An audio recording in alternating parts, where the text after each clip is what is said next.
도널드 트럼프 미국 대통령이 줄곧 브로맨스를 앞세워 친분을 과시해왔던 나라들에 잔뜩 인상을 찌푸리고 있습니다.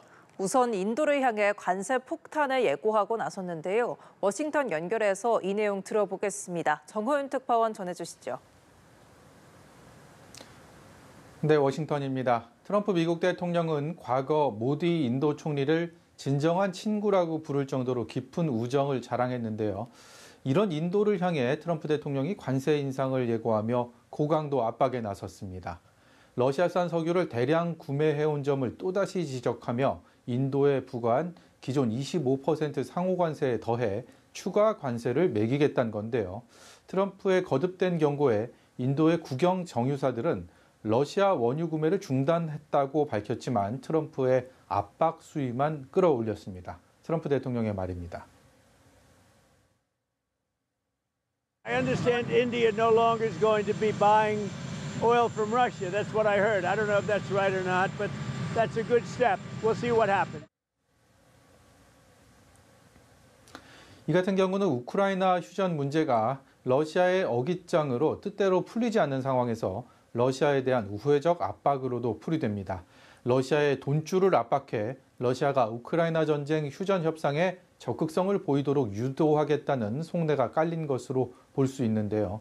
인도 외무부는 인도를 타깃으로 삼는 건 불합리하다며 뒷짐만 지고 있지는 않을 것임을 시사했습니다.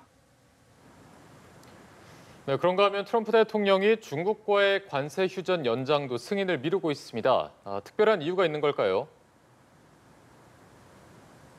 네, 당초 지난달 스웨덴 스톡홀름에서 미중 3차 무역 협상이 끝난 뒤만 해도 양국이 가장 목표로 했던 관세 휴전 연장에 합의한 것으로 알려졌는데요.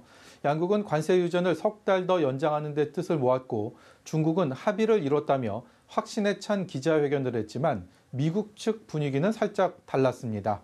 당시 협상 테이블에 앉았던 스콧 베선트 재무장관이나 제이미 승그리어 무역대표부 대표 모두 트럼프 대통령의 최종 승인이 있어야 한다고 말했는데요.